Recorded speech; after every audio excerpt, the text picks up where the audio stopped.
But we don't do it. Why? क्योंकि हमें पता है कि अल्लाह हमें, है ना। तो जिस दिन हम अपने आप को हर वक्त ये अस्सलाम वालेकुम एवरीवन, कैसे हैं आप सब लोग? उम्मीद करती हूँ खैरियत से होंगे। तो आज की वीडियो का रिएक्शन हम देंगे रमशा सुल्तान और सना खान की वीडियो पर। आखिर उनकी इस वीडियो से लोगों तक क्या मैसेज पहुंचता है, ऑडियंस क्या सोचती है, आज इस बारे में हम जानेंगे। तो सबसे पहले आप ये क्लिप देखें।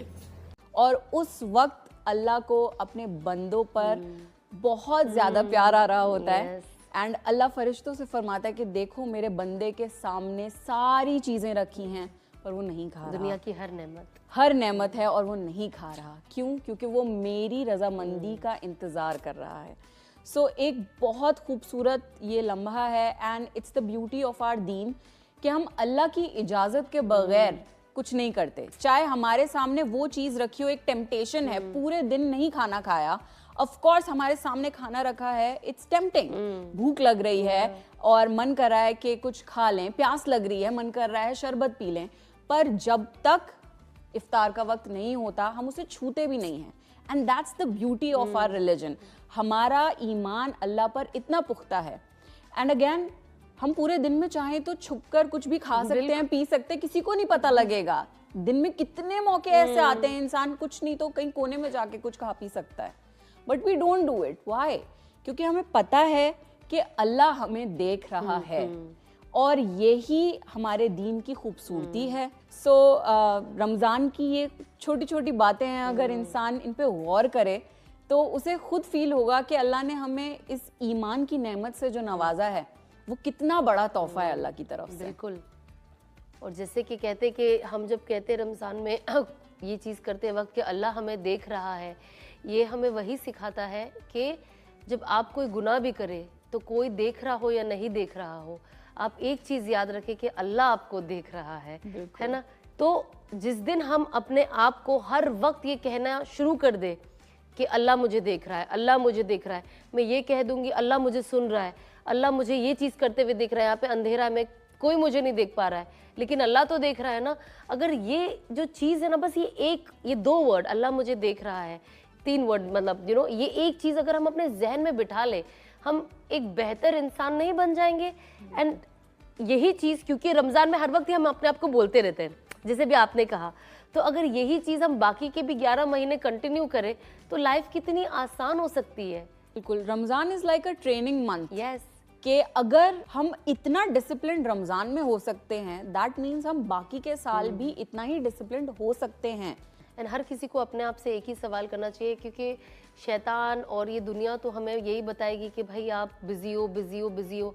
हम सबको आई थिंक कहीं ना कहीं ये एक कुछ चीज़ें ना हमें ही प्रैक्टिस करनी चाहिए। जैसे कुछ भी होता है आप अपने आप से पूछिए, क्या ये आपकी आखिरत से बेटर है? क्या ये आपकी आखिरत से बेटर है? क्या ये मेरे साथ हशर के मैदान में, क्या ये मुझे जन्नत के दरवाजे के अंदर लेकर जाएगी? क्या ये चीज़ जो मैं कर रही हूँ, क्या क़यामत के दिन ये मेरे जहन्नम में जाने का ज़रिया बनेगी? तो जब इंसान अपने आप से ये क्वेश्चन करे ना तो इंसान फ़ौरन करता है। आज देखिए, अगर हमारे पास कुछ एग्जाम्पल, अब आप आई, आप एयरपोर्ट से हम फ्लाइट लेकर आते हैं, अब बिज़ी रहते हैं, कब कितनी चीज़ें होती है, लेकिन हम कहते हैं नहीं, फ़्लाइट मिस हो जाएगी। तो टाइम पे सब बिज़ी को हटाओ, टाइम पे एयरपोर्ट पहुँचना है ना। एक इंसान फ़्लाइट लेने के लिए सुबह की भी फ़्लाइट में उसको मिस नहीं करता कुछ भी हो जाए, बट हमारी फजर मिस हो जाती है ना। क्या हम थके हुए थे, और उससे भी ज़्यादा थका हुआ इंसान अपनी सुबह की फ़्लाइट मिस नहीं करता। लेकिन जहाँ नमाज की बात आ गई, हम सुबह भी थके हुए होते हैं, दिन में हम काम कर रहे होते हैं, रात को भी हम थके हुए होते हैं। इंसान ये छोटी छोटी चीज़ों से अपनी नमाज को ज़ाया करता है ना। तो हम अगर अपने आप में ये डाल ले कि नहीं, नमाज से इम्पोर्टेंट कुछ नहीं है भाई, नहीं, इससे इम्पोर्टेंट मेरी लाइफ में कुछ नहीं है।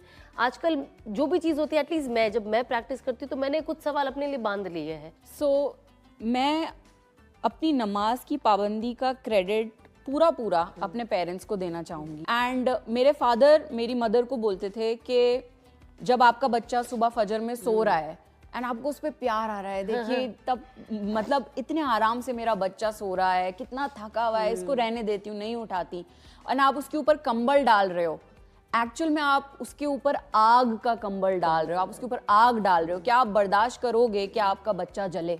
नहीं। तो फिर आप उठाओ, एंड अगर वो नहीं उठते तो आप सख्ती भी करो। मैं जब कॉलेज जाती थी, when I was doing engineering, तो मेरा कॉलेज मेरे घर से 2 घंटे दूर था।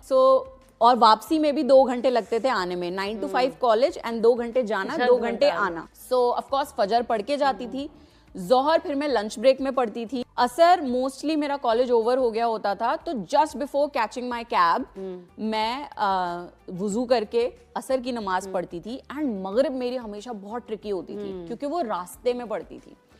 अब मुझे बहुत ऑकवर्ड फील होता था because see everyone is a non Muslim in my cab, I was the only Muslim. तो मुझे थोड़ा ऑकवर्ड तो फील होता था, बट देन अगेन प्रायोरिटी किसे देनी है? आपको अल्लाह को प्रायोरिटी देनी है। तो मैंने अपने कैब के सारे मेंबर्स से बात करी, स्टूडेंट्स भी थे, टीचर्स भी थे उसमें। सो आई सेड कि आप माइंड तो नहीं करेंगे अगर हम 5 मिनट के लिए कैब रोक दें एंड मैं नमाज पढ़ लूँ रोज? अगर हम सिर्फ 5 मिनट के लिए रुक जाया करें, एंड हम ऐसे स्पॉट पे रुक सकते हैं जहाँ कुछ खाने पीने का भी हो। दे वर लाइक ऑफ कोर्स, हमारी भी टांगे सीधी होंगी, हमें भी आराम मिलेगा। And everyone was so welcoming which was very nice for me। तो मैंने थोड़ी सी हिम्मत करी एंड अल्लाह ने उसे मेरे लिए आसान कर दिया। सो मैं लिटरली मैंने 4 साल इंजीनियरिंग की डिग्री करी है और मगरिब की नमाज मैंने रोडों पे और फुटपाथ पे पढ़ी है। I used to carry a travel जानमाज विद मी।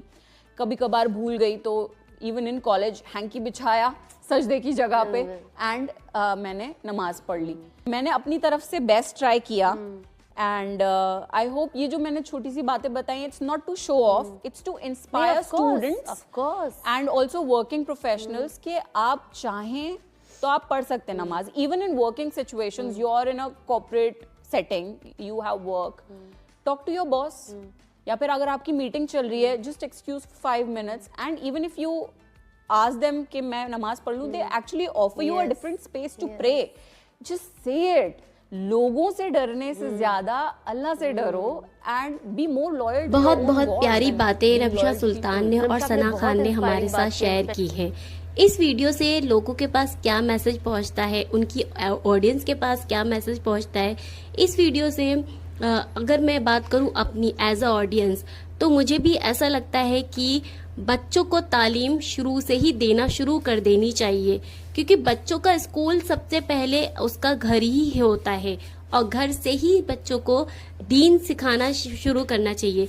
कभी भी ये बात नहीं सोचनी चाहिए कि बच्चा अभी छोटा है तो अभी रहने देते हैं, उसे आराम करने देते हैं। नहीं, बच्चों को शुरू से ही दीन की तालीम देनी चाहिए, नमाज के बारे में बताना चाहिए, नमाज के अदब सिखाने चाहिए। इसीलिए बच्चों को शुरू से ही दीन की तालीम देना बहुत ज़रूरी है, ताकि जब वो बड़े हों तो उन्हें पता चले कि दीन कितना खूबसूरत है और किस तरह से अपनी ज़िंदगी गुजारनी चाहिए। उम्मीद है आज की वीडियो आप सबको पसंद आई होगी। मिलती हूँ नेक्स्ट वीडियो में, दुआ में याद रखिएगा। अल्लाह हाफिज़।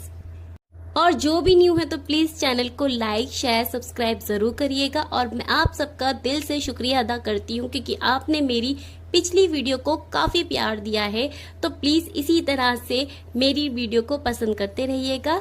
अभी के लिए दीजिए इजाज़त।